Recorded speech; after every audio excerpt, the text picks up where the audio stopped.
Good morning everybody. I'm at Porthcurno, which is one of the most fantastic locations in Cornwall.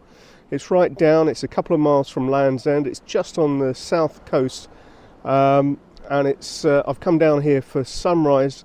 It's absolutely gorgeous morning. The weather's, there's no wind, it's chilly but it's not too cold, and as you can see behind me the sun is just coming up, I've been here an hour or so. I've taken some early dawn photos, which I haven't been able to talk to because it's just been too dark. So the story of this shoot is that the day before, the previous day, I'd walked a leg of the southwest coast path from Helford Passage to Falmouth. It's about a 10-mile stretch.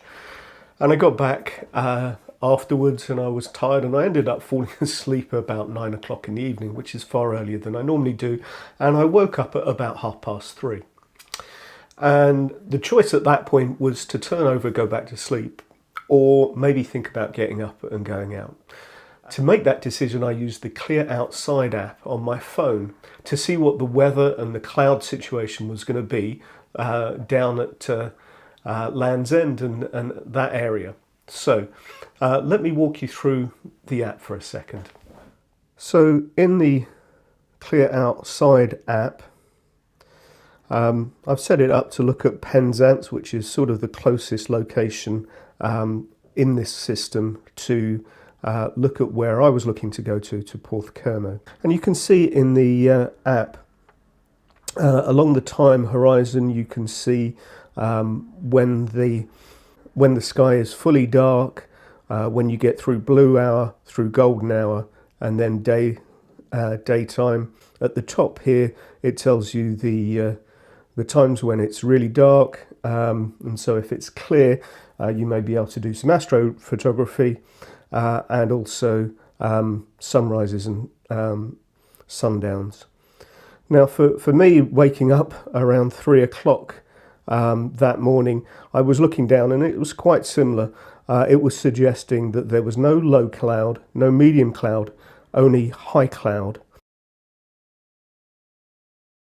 So the advantage of having no low cloud or mid cloud is as the sun breaks the horizon, and even before that, the light is not obscured by any lower cloud, and so hits the underside of any high clouds. And what that means is that you're going to get some lovely golden reflections on the bottom of your clouds, and that can provide some really interesting skies for your sunrise shoots. Now, as you saw, when I arrived at Porthcurno, it was absolutely pitch black. And I walked down onto the beach using my phone for a light, and I knew there were some steps on the west side of the beach to try and climb up the cliff a little bit, and I found those after a while, and I found a location to shoot from, but it was absolutely pitch black, and that provided two challenges, one which is to do with focus, and the other is to do with stars.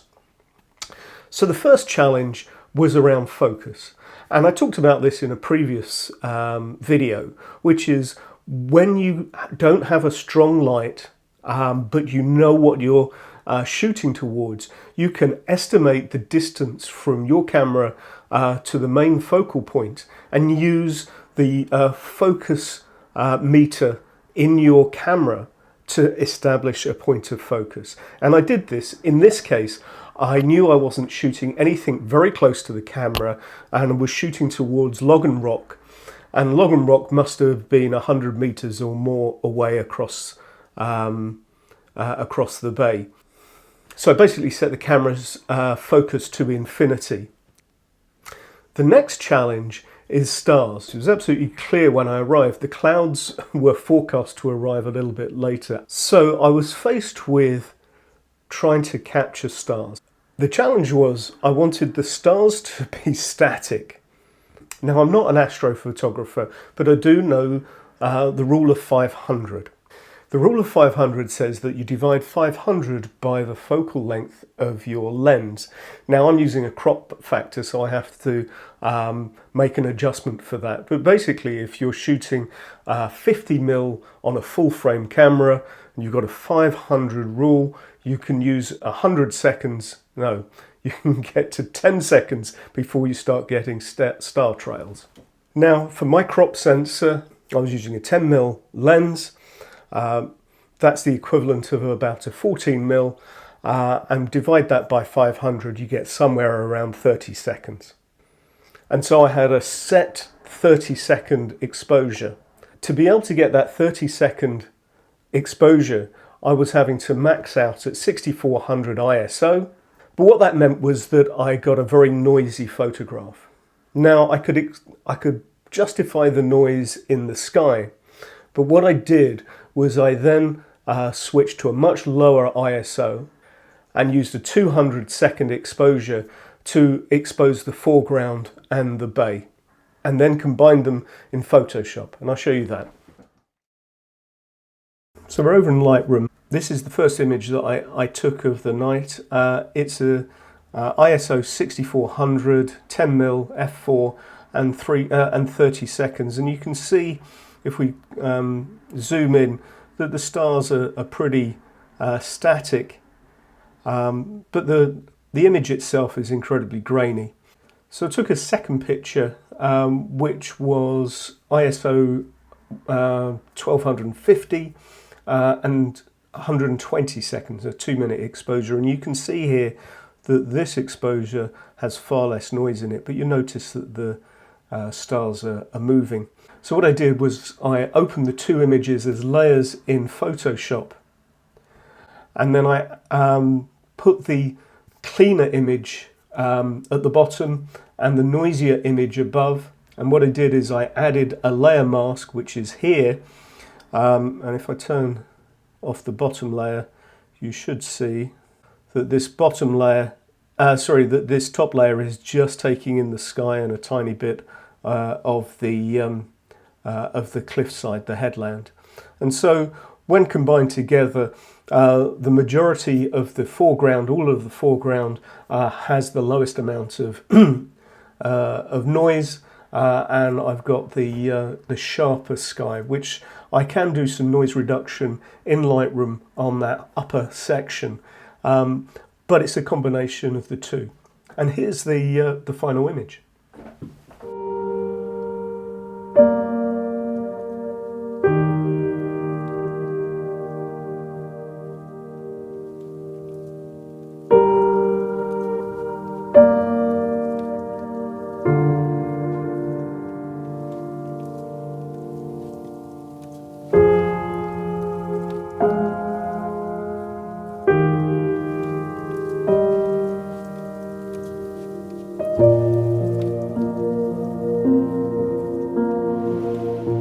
I'm on the west side of Porthcurno beach, looking towards Logan Rock, where the sun's rising just behind it. You see we've got this beautiful sweep of sea around the bay.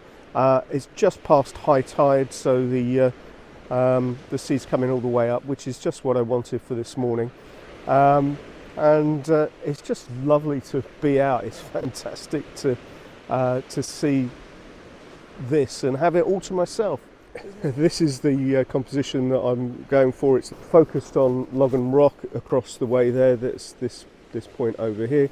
I'm now down to 30 seconds, f4, and down at ISO 200.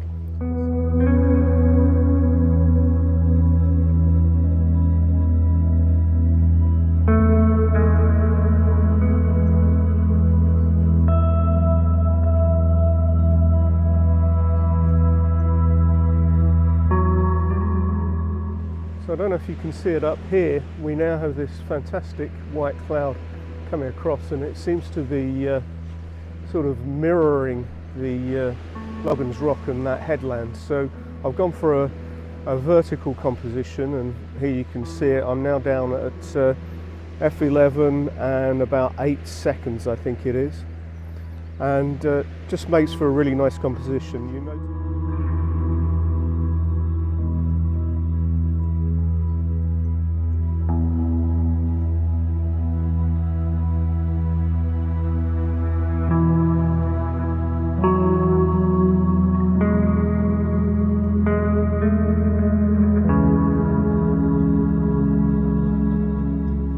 So up behind me here is the Minack Theatre, which is a fantastic open-air theatre carved into rocks by this fantastic lady, Rowena Cade, I think her name was, and just one other person I think who worked. And they built this thing, and it's a fantastic place if you ever want to come and see a show. But then turning around, you can see why I got up at stupid o'clock. It's just this fantastic beach, Porthcurno.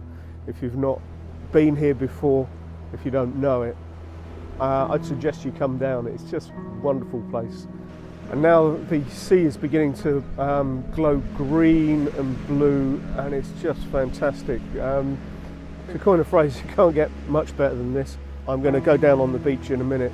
One thing that I am going to have to do in post is there are some footprints on the beach, and I have to admit those are mine.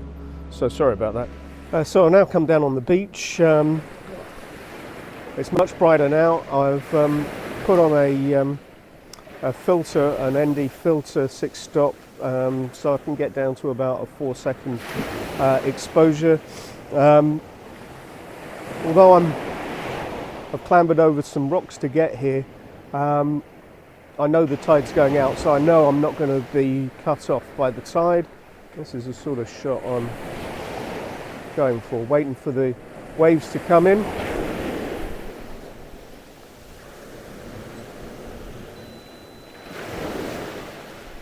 And then catching them as they recede.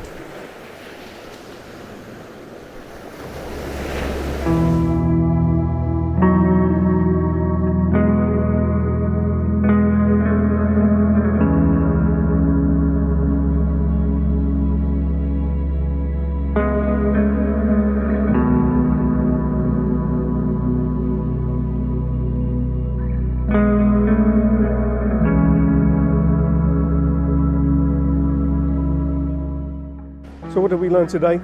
It's almost invariably always worthwhile getting up first thing in the morning and getting down to some location, any location. Sometimes I don't get good shots, but I don't really care. It's the getting up, getting out, and being somewhere by yourself. But nature has shared its sunrise just with me this morning. Anyway, I hope you've enjoyed this video. I hope you've liked the photographs. If you have, please consider subscribing. It would make an awful lot of difference to my channel if you gave us an old thumbs up, maybe write a comment. I read everyone and I write back to everyone. So thank you very much indeed, and I look forward to seeing you on the next one. Bye for now.